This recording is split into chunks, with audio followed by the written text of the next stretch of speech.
Hey guys, and welcome to another brand new video. In this video, we actually have some very intriguing news when it comes to the gaming sphere. The PlayStation 5 Pro, where apparently the sales are actually kind of falling behind as of right this second, and does lead to a little bit of worry, as well as also we have some pretty big news when it comes to the gaming, reporting sphere. Kind of what I'm in, but not really, maybe more on the article side, kind of a combination of everything. So I have a little bit of an intriguing video to go talk to you guys all about throughout today. So if you guys will sit back, relax, and enjoy, and a few kind of quick announcements too as well. Number one is I do want to let you guys know we're going to probably be setting up the green screen, and ideally in the next 1 or 2 weeks we'll have a lot of things change up on the channel. I've been saying this for the past few weeks too, but a lot of things have been lining up for it, and I'm very excited for the future of the channel and all the future of the videos we get to make for you guys. So I hope you guys are excited too as well. And number two, if we actually do have an early review copy, we actually might be doing a YouTube stream tomorrow for Monster Hunter Wilds. Now I'm not really 100% sure if I will have that early or not, so keep that in tune. We might have that going on the channel, so please subscribe with the notifications on here. Our second YouTube account, which will be active very, very soon. The 2 Twitters and the Twitches down below, and I appreciate y'all for clicking on the video.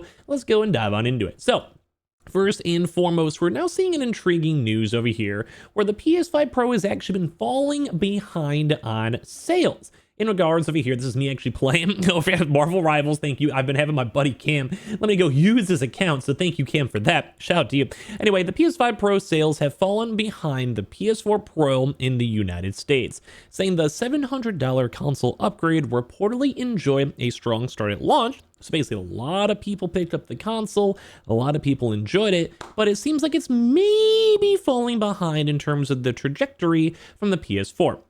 Now, I'm not really sure, actually, if you guys want to maybe chime in your thoughts down below, why was the PS4 better?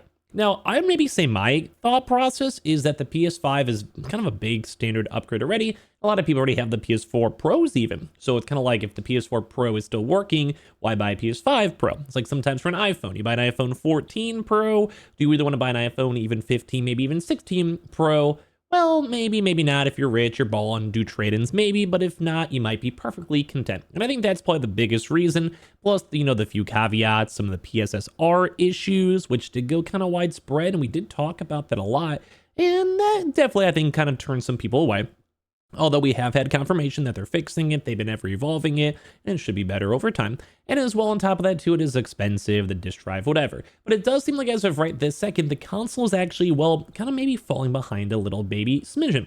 So for the PlayStation 5 Pro sales in the US have actually fallen behind the PlayStation 4 Pro sale performance during its first months of sale. That's according to data from market research firm Circana, shared by analyst Matt Pescatella.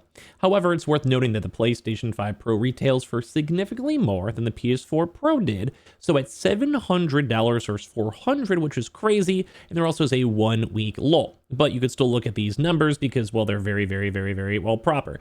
So to kind of give you guys these notes, I did a quick Googling and looked on Reddit and such, saying that the PS4 Pro was roughly around 14.3 to 14.5 million units, and around 12% of all the PS4s.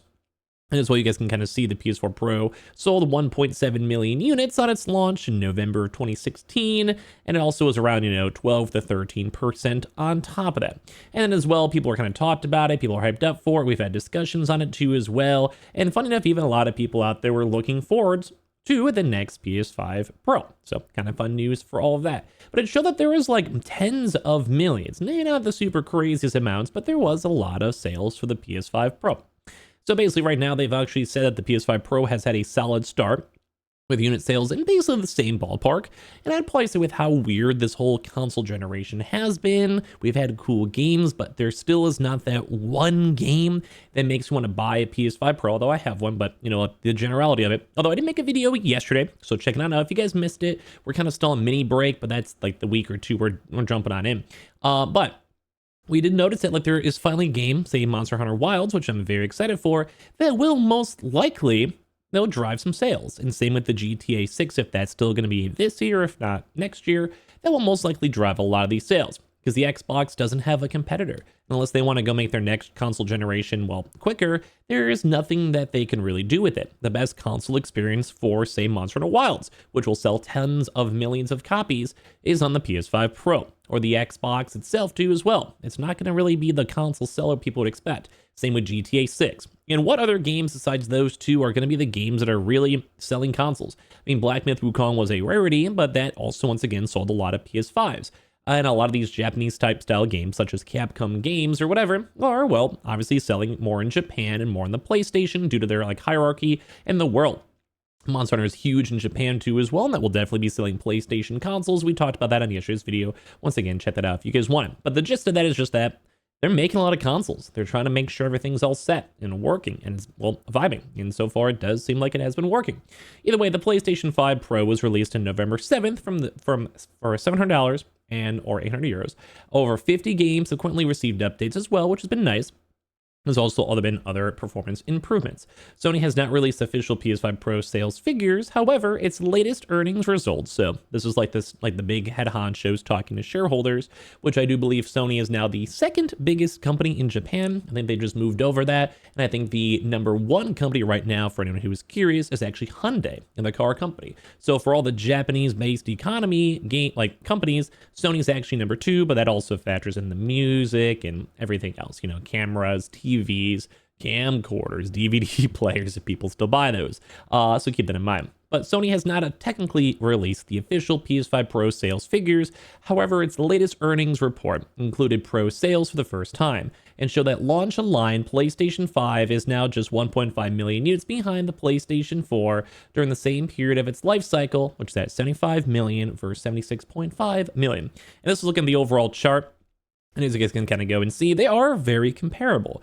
I think it's very intriguing. You guys can kind of see they're pretty much neck and neck, and well, it just depends on the month. Although it's mostly been pretty much the same, but we also know those weird supply shortage issues and the restocking era and all of that on the channel itself. So commenting on the PlayStation business during a web call, the company highlighted the success of Astrobot and Helldivers 2, which they can't sit on this forever, and we still want more bigger games coming. And as well, we also do have Death Stranding 2, Ghost of Yotei, and as well also Monster Hunter Wilds coming out in the next 2 or so days. Like I said, be on the lookout for YouTube if we do a YouTube stream of it, and Grand Theft Auto 6. Sony said it had high expectations for the titles releasing its next fiscal year, which runs from April 1st, and it's planning to release more family games in the future too as well, following the success of Astrobot. So basically right now, it's not the biggest deal. Let's break it down. It's not the biggest deal. Okay, like when it comes to these comments and people's out there, even kind of looking through like Reddit and other people out here too as well, like the people kind of assume it's like, you know, the price itself is double. No disk drive, all my games are on disk, why buy it? The baseline PS5 is really capable, really good console, very affordable, and if you really had to pick and choose, I'd probably pick the $400 console over the $800 console if you're also factoring disk drives, etc. You know, there's a little caveats to it, but still.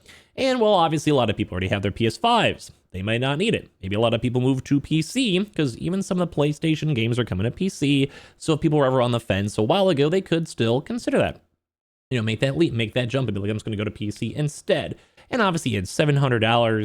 It's kind of a lot of money. You factor in taxes too. That's just kind of a lot. And there hasn't been too many crazy trading deals too as well. Like people can't even afford eggs, some people are saying. Doesn't provide enough benefit. Why should you upgrade to as well? And I've kind of said to, like, if people are like, hey, yo, it's $700, like, what do you want from this too as well? And well, it's still selling good though. Like, this guy's an optimist, and I do kind of agree. The PS5 Pro is still doing great. The PS5 itself is still doing great. Sony's not hurting, and they're winning this console fight. But I think it is a good clickbait title saying that the PS5 Pro is falling short. Although don't forget, we do have all the affiliate links down below if you still want to go pick one up, even for Monster Hunter Wilds. I actually had a few people as well even pick those up from my affiliate links, so thank you. But it is a slightly better title, I guess, if you really think about it. But it is still technically falling behind. PlayStation probably is a little bit concerned. But if you kind of factor the big picture, they're beating Xbox. Like, they're winning. Like, they're doing phenomenal, all things considered. So they don't really have to worry about too much. Now, you don't want to have your $700 console falter and fail like the PSVR 2, completely understandable, but at the same exact time, it's doing okay, but it's not being the PS4, which, I mean, the PS4 is a record-breaking console. If it does at some point, that's insane. I don't know. It's kind of a really weird all-around twist. I'll be very curious to see the numbers, too, on how the PS5 Pro is going to go from it, too, as well. Now, kind of last but not least, we had a little bit of an intriguing one because it does kind of relate to me because I do cover a lot of gaming news. I want to expand it out on my channel. But even Jason Schreier, who we've covered on the channel quite a bit, has been kind of going and saying that there's maybe like only 24 people with full-time jobs in the video game press right now, making these articles, doing these leaks, and making these things all happen. how they're underpaid, overworked, and well, it's really hard to even make money because of just how things in Google and Facebook have actually all around changed too as well. So one big thing for me to go note for them is make some YouTube videos. Maybe we have fun. You know, it's kind of fun just to gossip and talk with all of you guys. So thank you guys all so much for watching. But something to kind of go note in the future is that leaks are kind of hard to come by. The gaming sphere can get a little bit turmoilous at times. So thank you guys all for sticking by with me on the Twitch, on YouTube. You all the affiliate links, the YouTube links down below. Be on the lookout if we do have Monster Hunter Wilds early access. We will stream that tomorrow. And if not, we'll do it sometime this weekend. And I appreciate y'all so much for watching here in the first place.